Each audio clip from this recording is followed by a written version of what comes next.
Call the meeting to order. Everyone can please stand for the pledge of allegiance.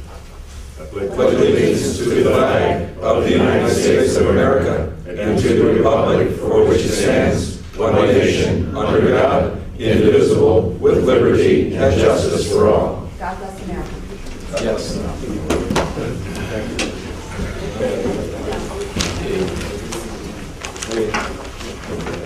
Mary, do you want to do a roll call real quick to make sure we have a quorum, please? We do have a quorum of 6 commissioners for an executive board. Okay. Nancy Adams, Jim Ton, Frank Spedicor, Roosevelt Galvin, Dave Decker, and Rich Murphy. All right, very good. Okay. First on the agenda is public comments. As you know, we have been trying to make the agenda more usable and more friendly, and so we have moved public comments to the beginning of the meeting.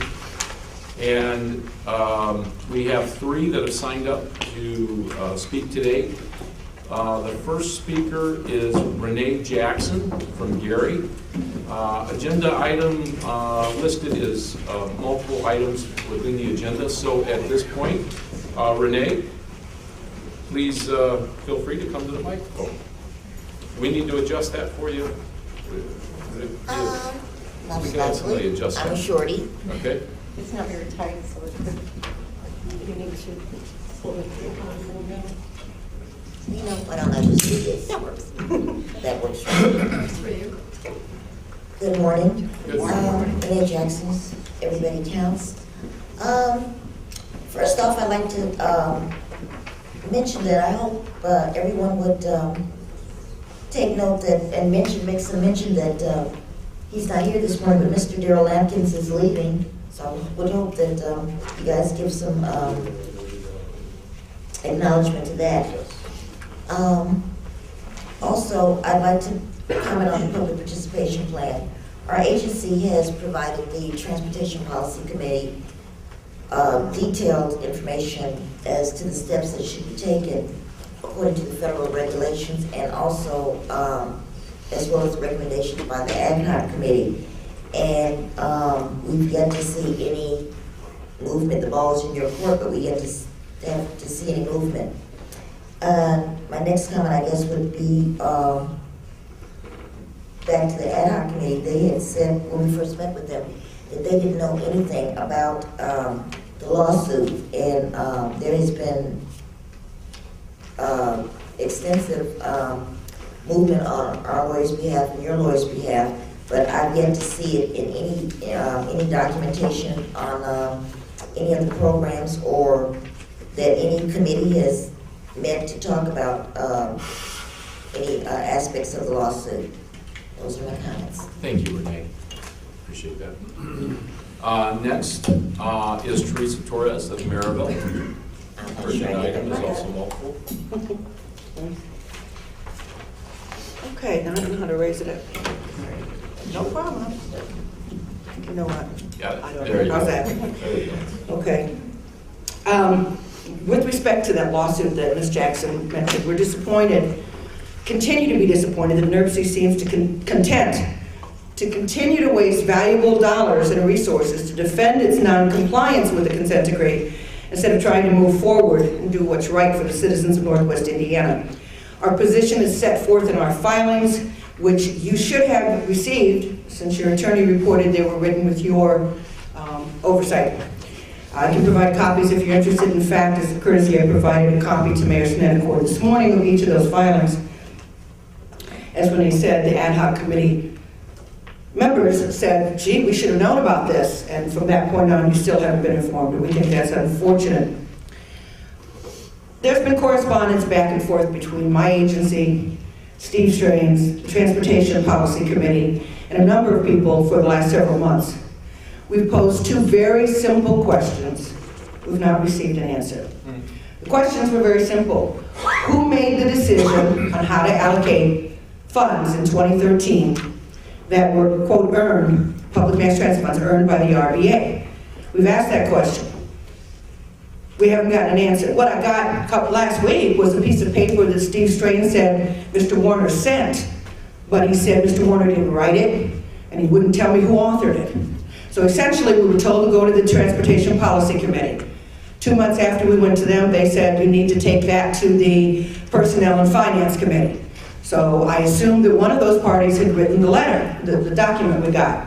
Mr. Strain said, no, it was none of them, nor was it Mr. Warner, so we don't even know who wrote it. But in fact, the letter that we were given is a nice historical perspective on PMTF. What it doesn't do is tell us who made the decision that when you had $500,000 in 2013, that you had the discretion of how to award those funds. Yes, we know NDOT said to give it to your sub-recipients, but no one will tell us who decided which of those sub-recipients to give the money to. So in effect, you had the city of Hammond with absolutely no funds for a transit system in Hammond. You had Gary struggling and East Chicago struggling, and those funds earned by Lake County riders in Hammond. Somebody decided that what you needed to do with those dollars is give them to Porter County and South County. And so the two questions that we posed, we'd like an answer, and I don't quite understand why it should take so long. If anybody would like to see a copy of either our questions or what seemed to be an answer, maybe I could ask Mr. Warner, can you tell me who authored that response? Because what Mr. Strain said in front of the TPC was, Ty Warner sent this. And so when I asked if you had written it, he said he couldn't say that. Who did? That's my third question. Thanks. Mr. Archer, can I get a copy of that, please? Sure. You want me to email you? Sure. All right, I will. Thank you. Get your email before I leave. Okay, next is Jim Nowacki from Gary. I'm so technically deficient. It's unbelievable. Thank you. Good morning, Commissioners. My name is Jim Nowacki. I live in Gary, Indiana, and I attended the RDA meeting, their last meeting. I wanted to speak about Senate Bill 367. The RDA board cut me off for saying that the comment was not on the agenda. It's not on the agenda here either. I'm hoping that the board will give me a hearing on this. The commission passed a resolution two or three meetings ago that we would support the reauthorization of the RDA.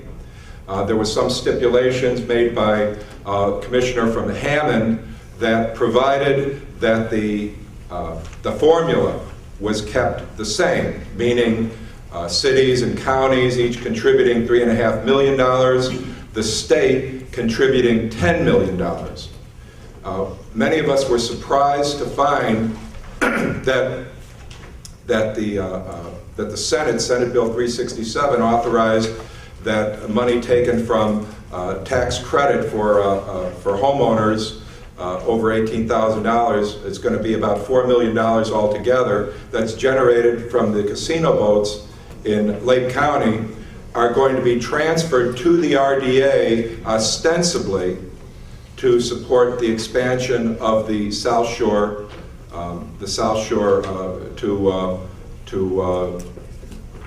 where's it going to? The South Shore to Dyer. Yeah, going down to Dyer. This was not the formula that was authorized by NERC. And I spoke with Mr. Warner at the RDA meeting, and at the time he was not familiar with the stipulations in that resolution of NERC. So I'm hoping that the board will look, and of course I'm on record as saying I do not find that we've gotten good value from the RDA, in my opinion. Some people would disagree. I think we've got a lot of money, but not a lot of value. And I do not support the reauthorization of the RDA. I think with this change in the formula, I'm hoping that the NERC board will look at that resolution and perhaps make bring that to the use that as a determination to oppose, if that goes through, to oppose the reauthorization of the RDA. Thank you, Jim. Thank you. I believe later on in the meeting, Chairman McDermott from Legislative Committee may make some response. Okay, great, thank you. Okay, certification of appointments. Ty, would you like to handle that since? Sure. Attorney Colin Beck is, I think, on his way. We have a appointment from the town of Merrillville. The appointment from Merrillville will be Eugene Guernsey. Thank you. Eugene Guernsey is the new appointment from Merrillville. We welcome Mr. Guernsey. We've had a long history of working together. He was a law enforcement officer for how many years? Well, Longer than you want to admit. yeah, probably about 31 years between Gary County and Maryland. Yes. Welcome. Welcome. Okay, report of the chair. The first thing I want to talk about is the commissioner committee assignments. We tried to go through and everybody that did fill out a response, we tried to assign you to the respective committees that you were requesting. I just want to quickly go through and acknowledge the chairs and vice chairs of the committees. On the Transportation Committee, the chair is Jim Pilaric, and the vice chair is Stan Tobis from Griffith. Also, the Environmental Management, the chair is Jeff Benson, and the vice chair is Karen Freeman Wilson.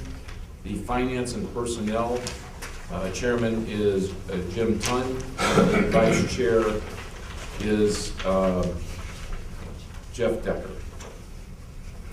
Legislative is Mayor Tom McDermott, and the vice chair is Mayor John Costas. Local Government Assistance, the chair is Joe Stahura, Mayor Joe Stahura from Whiting, and the vice chair is Don Ensing from Hebron. On Land Use, the chairman is Kevin Brightsky, and the vice chair is Mr. Hendricks from LaPorte County. And the 2040 Plan Implementation, the chairman is Mike Griffin, and vice chair is Nancy Adams. Again, if there's anyone that would like to be put on additional committees, please let me know. If any of the chairs or vice chairs are not comfortable, please let me know. We tried to spread it out across all 3 counties, making sure there was solid representation, and I think we've done a pretty good job at the NARC trip. We sit around a table for about an hour hashing this out with several of those in attendance, and I think we came away with a pretty good formula. I know Nancy was very happy. She worked through it pretty intensively. So. With that said, are there any comments as to the assignments? I know Bob Alderman, who is representing NDOT, is not a voting member as far as the board, has volunteered to assist on the legislative committee, so Chairman McDermott will be reaching out to you, Bob, I think, on that. So He's on it, isn't he? well, he's not a listed member because he's not a voting board member, but he's Next Friday. right. So I'm here to help you manipulate the process. all right. Quickly, just want to talk about the NARC trip and those that were there. Had a good trip. We were able to visit with some of the legislators and stress our concerns about the MAP 21, the funding, and also our concerns about sustained funding for transportation, as well as some other issues.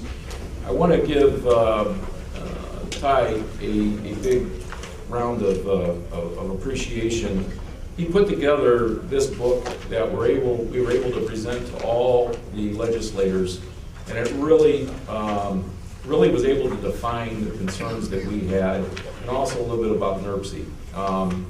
And I think it was really nice to be able to hand that to them, and gives them really kind of a snapshot of what we were there to visit with them about. So I thought it was a good trip, well worthwhile in going out. The weather was a little touch and go, as you know.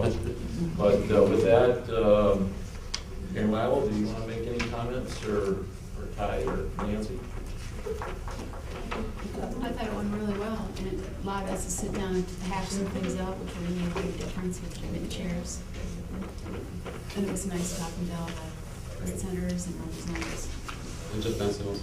Yeah, Jeff was there too, and Dave Schaefer was there.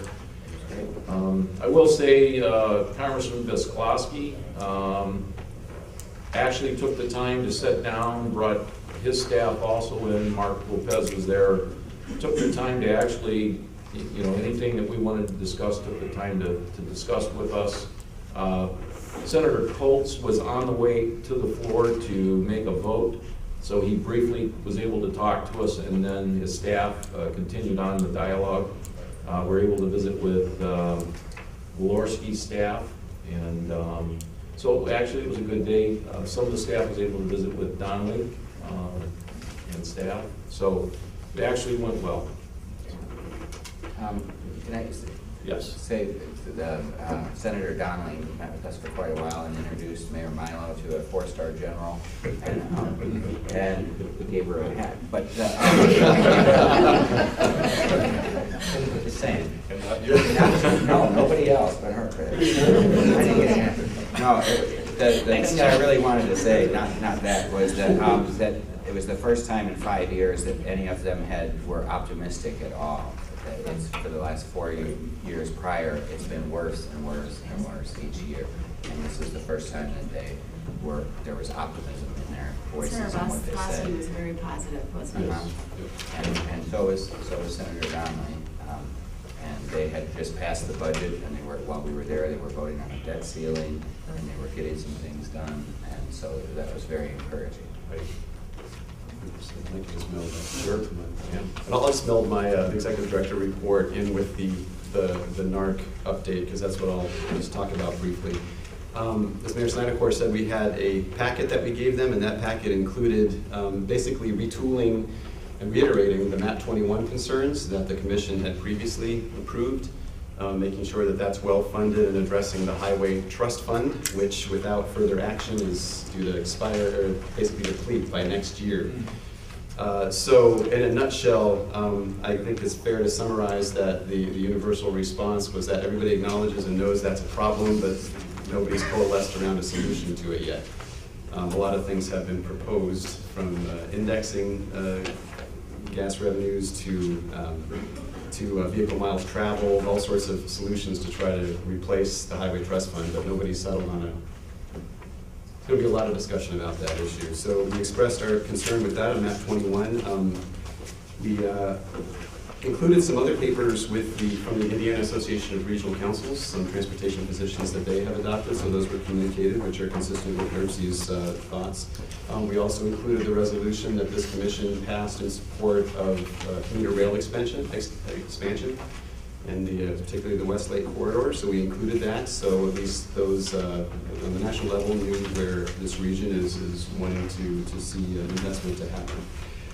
We also included some information on transit-oriented development, and also the concept of regional infrastructure improvement zones, which the legislative committee has talked about and will talk about some more.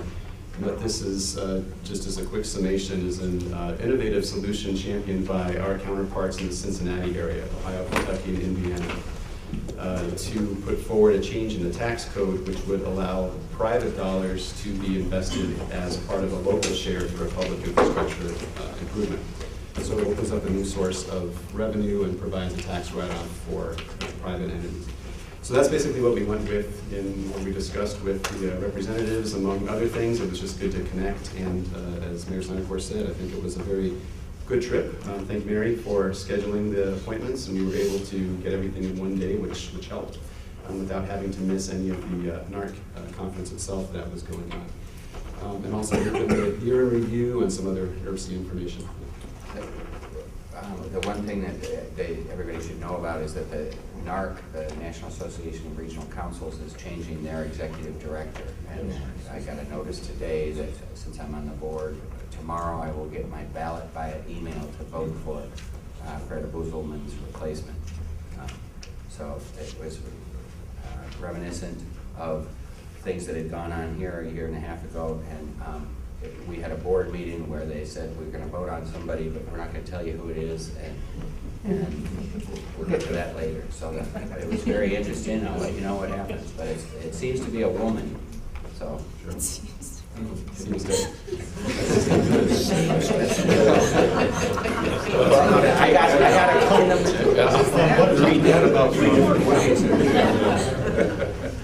All right. It was her, and then I want to go back real quick to what Renee had mentioned too about Mr. Lampkins. We want to publicly thank him for all the work he has done in the region. We wish him the best in his new endeavors. So I didn't want to forget that. Thank you, Renee, for bringing that up. With that, I want to turn this real quickly over to Mayor Milo. As we were going through these assignments, she has been willing to kind of run point on this, just looking at the different committees and where there might be some overlapping. So Mayor Milo, I'm going to turn that over to you real quickly to comment. Thank you very much, Mayor. And just as the Mayor mentioned, we took a kind of a deep dive into the committee structure when we were at the conference in DC and spent about an hour discussing the placement of the committees, and that led into kind of a larger discussion on, is our committee structure appropriate? Do we have the right committees? Are there some overlaps? Are there some efficiencies that can be made? And so instead of changing everything right at once, we thought, well, let's continue with the structure for right now as we move forward this year. But simultaneously, I will start the efforts to first meet with the staff to kind of talk with them about where they might see some opportunities for improvements in the committee structure and some opportunities for efficiencies or needs that may exist for different committees. And so the timeline that I've put together for that is to try and meet with them probably around the early March time period. And then in late March, early April time period, we would have basically an ad hoc committee meeting that would be a meeting. I don't want to put together a committee on committees that would like to just be able to meet and discuss what was debated and discussed amongst the staff members' recommendations, and then it can be open. I'll send this email out to everybody to let everyone know when the meeting would be on discussing the committee makeup, and invite anyone that wants to come and participate in that discussion to be around, be available to it, and include those voices, and have a recommendation to the full commission for our April meeting, which I believe is the next full commission meeting. Then if there are changes to be made, then those would take place around the May through July time period. That gives us time to kind of get everything set up by the end of the fiscal year, which ends September 30th, which is then the calendar that this body uses with fiscal year. So that also then gives us a little bit of a time period between October and December, if anything else needs to change with some of that committee structure, before we start a new calendar year and move on to having different chairs and vice chairs in those positions. The goal would be to, by the end of the year, have recommendations from the various committees for vice chairs and chairs for the next year. Certainly recognize that those may change if there are changes in the membership of NERC, but that the committees themselves could make recommendations to the executive board and particularly to the chairman. That way it doesn't end up being a group of us sitting around a table in Washington, D.C. trying to put this all together, trying to ferret out who we think might have interest in various committees and things like that, so that there might be a little more directed process in the naming of committees, committee chairs and vice chairs and members of those committees. So that's kind of the process that we came up with. It's going to be a very inclusive process that starts with the staff and getting their input, and then moving on to including recommendations and input from anyone who wants to participate, and then it'll be brought before the board in April, or before the commission in April for adoption, and we'll kind of go from there, and hopefully then just continuing to refine the process. Very good, thank you. Okay, let's go to approval of the minutes for the January 20th full commission meeting. Any comments or questions? If not, do I have a motion? Second. I have a motion and a second to approve the minutes as presented. Is there any further discussion? Mr. Chairman, is that, it says January 20th, is that January 20th or January 30th?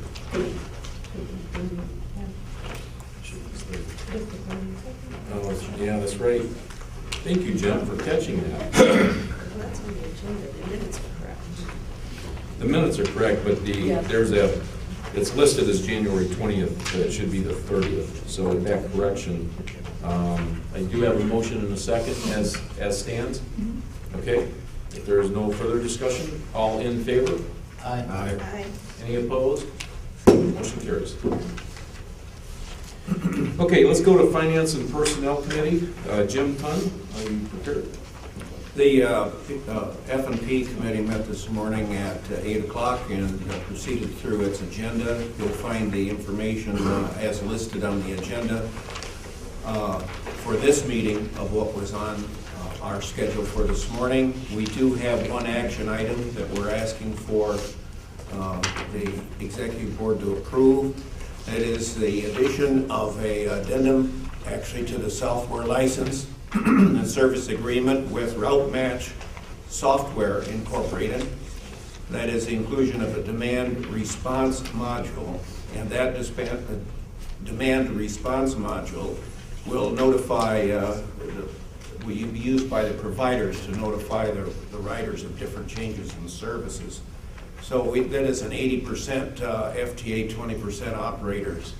But since the money is a flow-through, we need to approve that addendum in this meeting by the executive board. So I make a motion on the recommendation of the F&P committee, $22,656 for the addition of the addendum to the software license for our Route Match software. Second. Okay, we have a motion and a second. Is there a discussion? Hearing none, all in favor? Aye. Any opposed? Motion carries. Thank you. That concludes my report. Okay, let's move to the Transportation Policy Committee. I believe Mitch Barloga is going to take the lead on this. Gary Evers is under the weather. Mitch?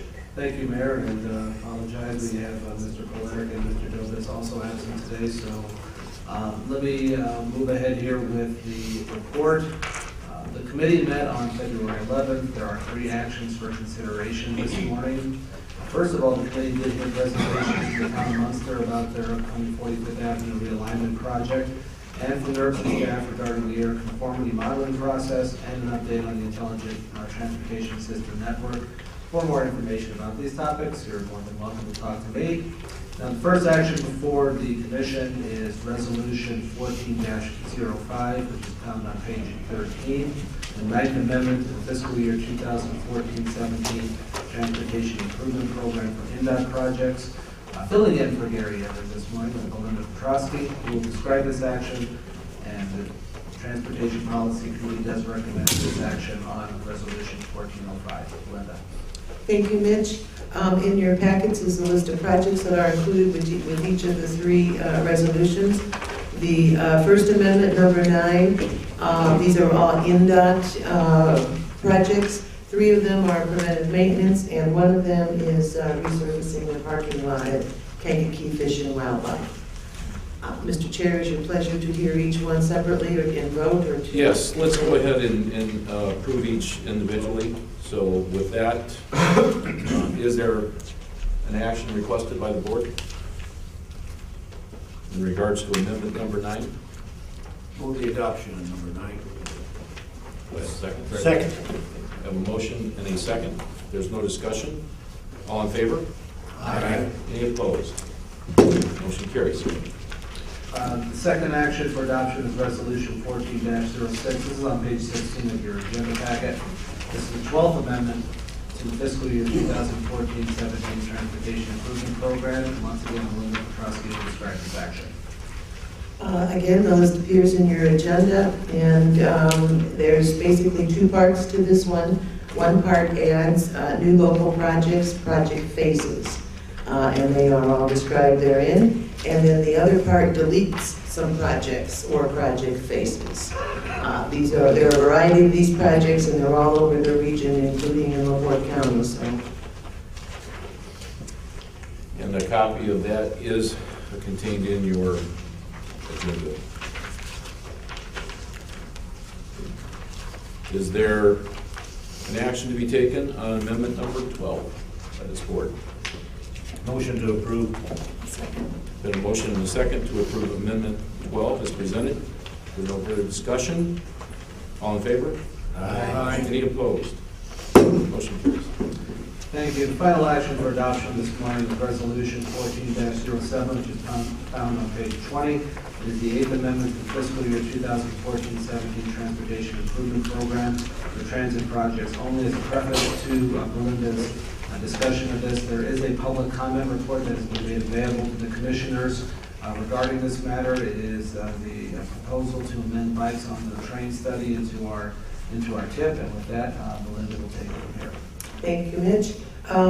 This project's come about under the direct guidance and cooperation with the NERC staff. Jack Eskins has been working on this along with Nicole Barker. They've worked very hard. So I'm going to ask Jack to describe the project, and then we'll hear from Stephen on the public comment report. Thank you, Linda. Good morning, everyone. Essentially, the project is an engineering study targeting the feasibility of accommodating bikes on trains. It would review different successful programs throughout the country, and including the characteristics of those programs, inventory NICTE's rolling stock in regards to a Bikes on Trains program, assess the barriers, select preferred alternatives, assess different funding sources. This has been a partnership between not only NERC and Save the Dunes, but between the local funders who have agreed to participate in financing this study. This, of course, is 80-20 FTA, and so 20% local match was raised from 8 different organizations who graciously decided to involve, and it's shaping up to be a real great example of regional collaboration. I'd like to recognize NICTE, Porter County, LaPorte County, ArcelorMittal, the Northwest Indiana RDA, the National Parks Conservation Association, Greenways Foundation, and NIPSCO. Without further ado, should I pass it over to Steve? Okay, and this was a minor amendment, so it was just need to be a 7-day comment period. So ours actually went from January 29th to February 8th, so it was an 8-day comment period. During that time, the short duration of that really didn't deter comments, that's for sure. We got about 80 comments through social media, email, United States Postal Service, and on our phone comment line. And in addition to that, we also got an email petition with over 300 unique senders. So that gives us about 400 comments in 8 days, which was really impressive. And on that 400, I think there was about 1 that was against this amendment, pretty much, so it was pretty overwhelmingly for it. This public comment report was sent to you earlier this month. It's been available on our website. It was available at TBC, and it's also available today. So hopefully you got a chance to look through that, read that, see what folks had to say. And as usual, it includes not only the comments, but also NERC's responses to those comments and any questions that were in there. And that's it. Thank you, Stephen. Any questions, Mr. Chair, the staff? Any questions? I don't have a question. I just had a comment in skimming, Mr. Chair, the public comments. I was just very encouraged by the overwhelming positive comments in support of this. I think there's so many benefits from exploring this concept, environmental health and quality of life. One comment in particular caught my eye, where a rider could theoretically ride his bicycle from his home to downtown Chicago, get on the train, get off the train in Michigan City, and then ride his bike to his second home in Michigan City. And I think that one example out of many caught my eye in kind of capturing the vision of where we're going with this 2040 implementation plan. So thank you, NERC, to their work on this project, and I'm full support of exploring the feasibility of this. Thanks.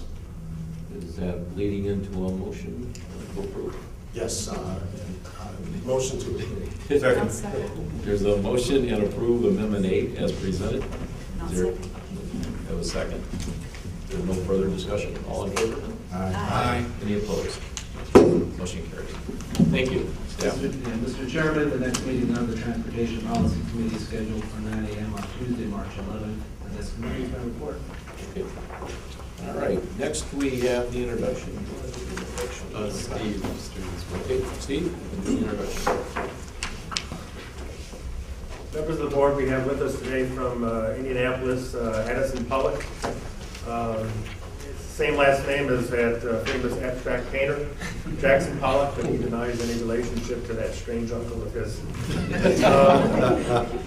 Addison was hired as the Indiana Citizens Alliance for Transit first full-time staff member.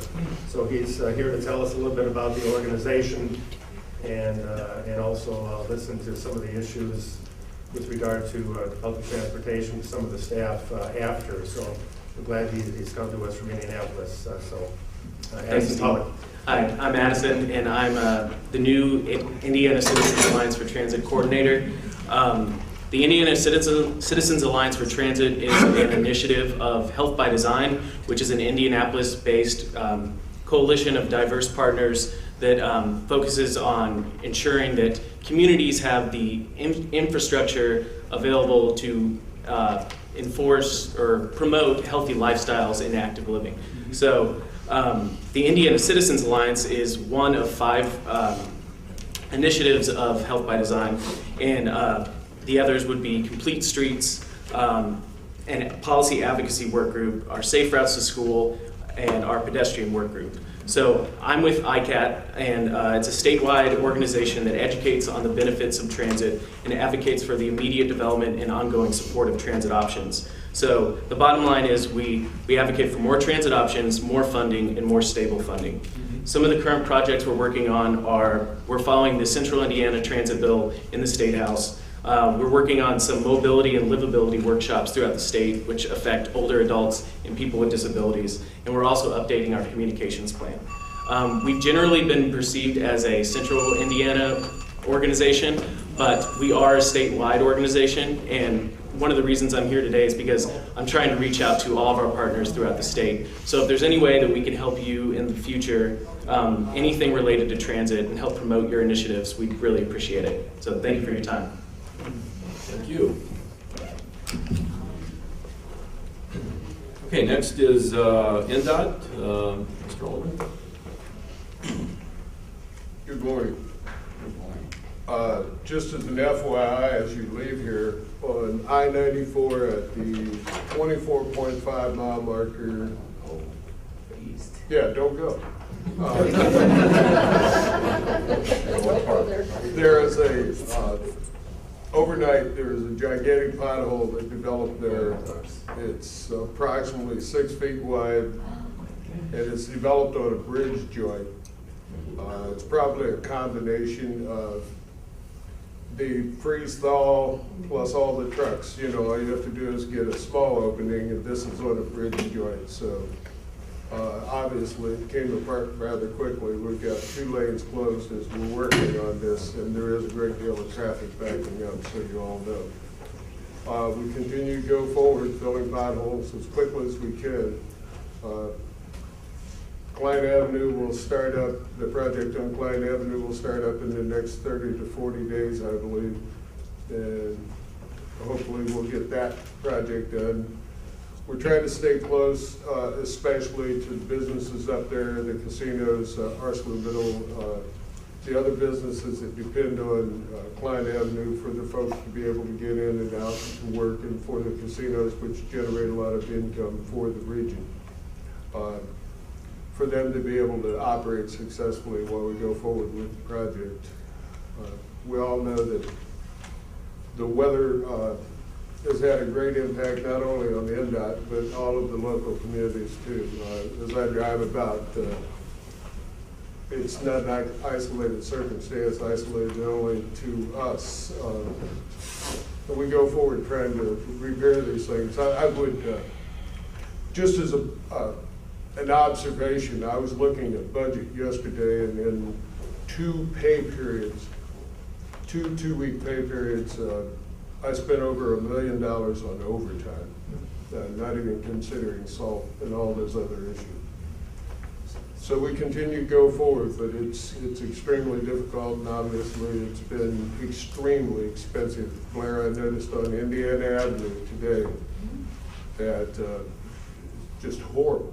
It's horrible how things are coming apart. And that, in the fall, as you know, it was a really good road. Right. We But, just repaved it. yeah, it's incredible what's happening out there. It's going to cost a lot of money to fix it. What was that location again on I-94, you said? It's a 24.5 mile marker in Port in the eastbound lanes. Mr. Alderman, could you update the board on what's going on with Pine Avenue Bridge rebuilding? You know, I'm not directly involved in there. Mayor Copeland, and I understand that his folks had I believe, a public hearing yesterday to talk about that. But I have no direct involvement. I'd love to be able to tell you what I know, but I think I already have, unfortunately. I don't know if anybody around here, the thing, you know, and I understand it's bad, and obviously it's not NDOT's fault that we've had this freeze thaw cycle we've had, but Pine Avenue Bridge has been shut down for close to 5 years now. And all the traffic that used to go on that Pine Avenue Bridge, which is 30,000 vehicles per day, is now going on Calumet Avenue, Indianapolis Boulevard, especially now that the new bridge is open, Michigan, and, you know, we're having 18-wheelers beat the heck out of brand new streets, and it's junk. I mean, our roads are literally falling apart in Hammond because we're dealing with traffic that we shouldn't be dealing with. And I hear nothing but delay after delay coming about the Pine Avenue Bridge, and I have to tell you, it's unsafe and it's very frustrating. It's not your fault, Bob, but it's unsafe and it's very frustrating, and something has to be done immediately, because we can't handle the traffic going through our city the way it is. It's killing us, and it's unsafe. And it's frustrating for me as a mayor to know that that traffic shouldn't be going through our city. It should be diverted around, but the state made a decision years ago, before you took over, that they weren't going to rebuild that bridge, and we're living with the repercussions every day in Hammond, Indiana, every single day. And it seems like every day we wait, it's just one more day, it's more unsafe. One more day, somebody's going to hit a pothole and pop a tire, and it's frustrating, Bob. It's very frustrating. I know that, Mayor. And I as a commitment to you personally and to the commission, I will get with Mayor Copeland and other principals in Indianapolis that are involved in this process and see if I can't give you a much more. I appreciate it. Bob, it's not your fault. You're just the one that's here right now, and I appreciate it. Hey, I'm one of you. I know, I appreciate it. And I want to make that clear. This is not directed at you in any way, because you're professional enough to show up every meeting at NERC, and I personally appreciate that. I really do. So I like an occasional butt kick. It keeps me shut. Mayor McDermott, I want to just emphasize, Mayor, thanks. The TPC in March, we're going to be having the concessionaires from Klein Avenue Bridge come in to talk about that project. To my knowledge, they're supposed to start construction as early as April. We're looking to put it into the comprehensive regional plan, and we're in that process with public review at this time. I'm working with the city of East Chicago to make that a reality in March, so hopefully you'll have some more information then. I appreciate it. Commissioner Bransky, I know you had your hand up, and then I think Councilman Carnigan also. Yes, last meeting we had a discussion of the state talking to the asphalt plants about a possible early opening. Have you made any progress with that? Or? Here's in Indianapolis, there's been an agreement with, between the city of Indianapolis, NDOT, and Reethon Riley that they will open their hot mix plant down there. Because between those two customers, with a large city like Indianapolis, they can make a large buy. It costs, to my understanding, it cost $100,000 to $200,000 for them to bring that plant online. So there has to be some value in it for you to be able to buy the hot mix at a reasonable price. At this point, I don't believe we have seen the interest from what we talked about in the last meeting of getting people together to buy hot mix. We all know that cold mix, especially in this weather, is just not going to work. And there probably comes a time, once we get through this period of it raining one day, snowing the next, freezing one day, thawing the next, where we're going to have to actually have some type of unified effort to encourage, and Dave Decker was great in getting in touch with Reeve and Riley's plant here in LaPorte, who has said, we'll start it up, but we need some guarantee of how much you folks are going to buy to make it reasonably profitable to us and affordable to you. We haven't had that level of interest at this point, and I think we as a group are going to have to decide if in fact that's what we want to do and go at it. It just hasn't happened here yet, but in Indianapolis, they are opening a plant with a guarantee between NDOT and all the highways around the Indianapolis area and the city of Indianapolis that they are going to be able to buy hot mix. I think it's up to us if we decide as a group that, yeah, we're going to buy reasonably large amounts and we guarantee you we're going to buy that, there's some opportunity to do that.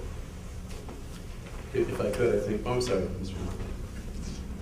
In my discussions with Reeve Riley, the amount that they actually mentioned was somewhere around 100 tons a day. Wow. And you had to buy it whether you used it or not. Once they got the mill up and running, that's about what they run through it, 100 tons a day. So that's why it took everybody in the region to jump on board of this so that we could get a price plus the amount. So, and I appreciate Bob talking to him the other day or last week, and so I think I asked Mary, and there's only one group of people that actually put in a tonnage order. So that's where it stands now. Well, the hot mix is a different animal in that you've got to use it. Once you buy it, you've got to use it, and you're going to end up with the world's largest rock. And how you get it out of the truck is your problem. So it's a different animal, and so, you know, if you're going to make a commitment to purchase that, be prepared to use it as quickly as you purchase it. There's some opportunity for that, and I think that we probably can get to a point in the next 2 or 3 weeks where, like the folks like Reeve and Riley that have contracts that are starting up might have some interest in going and starting that asphalt plant as we go forward. You know, they're partners with us on a lot of projects, so they're going to have to be a little bit sensitive to our needs, and I know that they are. But we need to take advantage of any opportunity we have to get on top of this thing. I'll make a statement that we did put together some of the tonnage that I think we would look at in LaPorte. The concern we've had is that we haven't been able to see our roads. And so if you can't see the roads, you can't necessarily gauge even where you need to go, let alone put the hot mix in. So we just kind of need to keep on top of this. And now as it's starting to get a little bit warmer, maybe now we're going to have the opportunity to actually move forward. That I know this has been something that I've been tracking, but until we can get to the roads, which I think we're just now hopefully getting to that point now, maybe we can pursue that. I brought it up because Indianapolis is more temperate than us, for one, and if they're going to do it, it'll prove out a lot better for them. But we still have to plan in the region to do this as soon as possible, have an earlier opening than they would plan to do normally. And when you mentioned it, congealing, we call it hot asphalt concrete because it has got properties similar to concrete when it's done. You know, and they said that they could have it up and running if we need it in 3 days. I mean, that's a time frame that he did give us, was 3 days. He could have that plant up and running. And that is right now, at this time, the one in LaPorte is the only plant that isn't down for repairs right now in the area. You know, I think and if I may, Mr. Chairman, I think it's interesting, as I've gone through this winter, and I've observed this, but I'm sure it's true of other things in the summertime. We tend to pull together as a group of people and talk about common problems, but we isolate ourselves on what we purchase and the things that we buy in many instances that end up costing us more individually. We don't share our needs with each other and what opportunities exist to best and most frugally, for want of a better term, purchase those needs. And probably sometime we've got to find a way to pull together and say, how can we buy these things the cheapest way possible? What's the cheapest way for us? What's the most efficient way for us? We all have common needs, but we all deal with them individually. And I'm not convinced that that's the most effective way to do it. That's just my observation. When you get tired of hearing me, throw me out. It's we get a bigger guy than this. I'll stand behind him. I just, you know, I talked to Ty and Brian this morning, or Mayor Snedeker. I would like to at least explore the opportunity to have some unified mobilization and deployment committee group.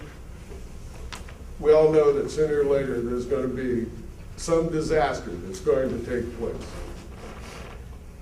We also know that within this community, everything we will ever need to deal with that disaster is available. What we don't know is who has it, where it's at, and how quickly we can move it. Where in each one of the counties do we have staging areas where we stage that equipment to be able to deploy it in such a fashion that it's effective? And I hope as we go forward, we all look at that and we look at it well prior to that disaster happening. I have a lot of equipment. You have a lot of stuff, and some of you have stuff that I don't have. It just seems to me that, yeah, we have emergency management, we have Homeland Security, and a lot of other folks, but we have everything right here that we can deploy very quickly, if in fact we come up with a unified plan to do that. And just to remind you, when you're tired of hearing it, throw me out. Well, I think that brings up a good point, and Mayor McDermott and Commissioner Allen, I believe that our emergency management, county emergency management, a couple of years ago undertook doing that inventory for the county so that we could have some knowledge of the different communities and what equipment they have. I think because of this being a three-county consortium, I think expanding that on a larger scale certainly might be, and working with NDOT, might not be a bad idea. At least have a depository of knowing where equipment could be requested from. Mayor McDermott, what's your thoughts? No, it's a good idea. Hey, and to actually expand it just a little bit more, look out at companies like NIPSCO that have a lot of heavy equipment that we know and are able to mobilize very quickly and start to include them in that plan. Yeah, I was also going to say that that's something that could also be done by the First District Homeland Security District Planning Committee. I think that's part of their task to have that kind of inventory record in their possession, so that if there is a disaster or catastrophe that occurs not only in the three counties in northwest Indiana, but there are additional counties that are covered by the First District. I think it's, what, 6 or 7 counties that are covered by the First District Homeland Security. It's 7 counties. Yeah, and they work in conjunction with the various emergency management directors for the different counties, and they're working in close conjunction. So there may be an inventory that the district planning committee has for the first district for 7 counties. That plan, that inventory may exist right now, currently, as we speak, so we may want to check into that to see if that inventory already exists. If it's existing already, then there's no need to go and establish a new inventory. Councilman Carr? After your comments about trying to get a hot patch, I talked to my street superintendent, and he indicated to me by the time we would go somewhere and pick this up and get it back to Cedar Lake, it would be hard as a rock. Yep. And also, we have a piece of equipment called a total patcher. You can only use it at 32 degrees or above, but if you use a total patcher, it holds a lot better than a cold patch. And also, you talked about, I believe it was like a heat scarifier. Mr. Alderman, did you not talk about if we could purchase one in partnership with something like that to repair the potholes? Did I understand you correctly? I had a conversation with my folks yesterday and said, we need to find the money in order to get the machine that clearly grinds the asphalt up, processes it, and puts it right back in. That we've got to find better ways to be self-sufficient rather than depend on a lot of external forces being able to decide our destiny. And so you're going to see me pressing hard for the money to buy that piece of equipment. Maybe we can work out some cooperative where if we buy the piece of equipment, you can rent it from me for a period of time with the assurance that if it has a dent in it when I get it back, you won't But no, we're going to have to find creative solutions to a lot of problems that we have. We're going to have to find ways to overcome the difficulties that exist in trying to overcome those situations. Get a maintenance insurance policy. Yeah.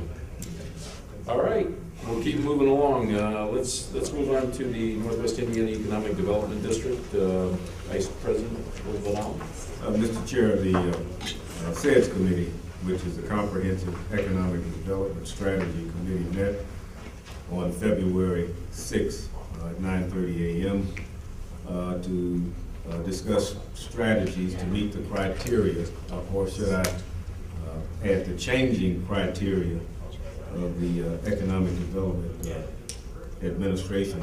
They set benchmarks for us, and then they, at some point, changed the benchmarks and add additional benchmarks. I guess they are testing our persistence. But they have suggested that we reduce the size of our board. The Northwest Indiana Economic Development District Board currently consists of 17 members. And they're suggesting we reduce it down to 11 members. Currently there are 9 elected officials and 8 from the private sector, and they want us to reduce it down to 6 elected officials and 5 from the private sector. So there was discussion at the SEDS Committee and a motion to present that proposal to the full board, which will probably meet in March, because according to the bylaws, in order for us to change the bylaws, we have to give 2 weeks notice, 14 days notice to the members, and we have to make absolutely certain that we can get enough members there to have a 2/3 vote, because it takes a 2/3 vote to change the bylaws. And that's one of our primary goals as far as the Economic Development District is concerned. In the bylaws, the first primary goal is to get a district designation status from the EDA. Our second goal in our bylaws is to develop and maintain the SEDS document, which we have been doing ongoing. We are continuing to maintain our SEDS document, and there are new projects that are being added to the SEDS document. And if anyone wants to review the said document, you can go to our website, you go to Google and type in Northwest Indiana Development District, and go to the website and download the said document, which is getting larger and larger. Also, we want to obtain the district status so that we can get an operations planning grant, because part of our responsibility under our bylaws is to help with grant assistance to units of government that are trying to get grants from the Economic Development Administration, especially a lot of the smaller units of government that don't have the consultants to assist them. So we're working to do that. We talked to Michelle Velasquez from the EDA, and she says that in the interim that we can apply for another planning grant, so we're going to apply for another planning grant. We currently have about $25,000 in our budget. We still have the Kernich CPA firm doing our accounting review for 2012 and 2013. And so, and we are trying to get all of our resolutions that are required by the EDA, and those are resolutions of support from Porter County and LaPorte County. We already have the letter or resolution of support from Lake County, and we also have to get a resolution from Governor Pence and a letter of support from the Indiana Director of Commerce. So we're working to get those letters of support to submit to the EDA to change the makeup of our board, and hopefully they will give us district status. From conversations and correspondence with the EDA,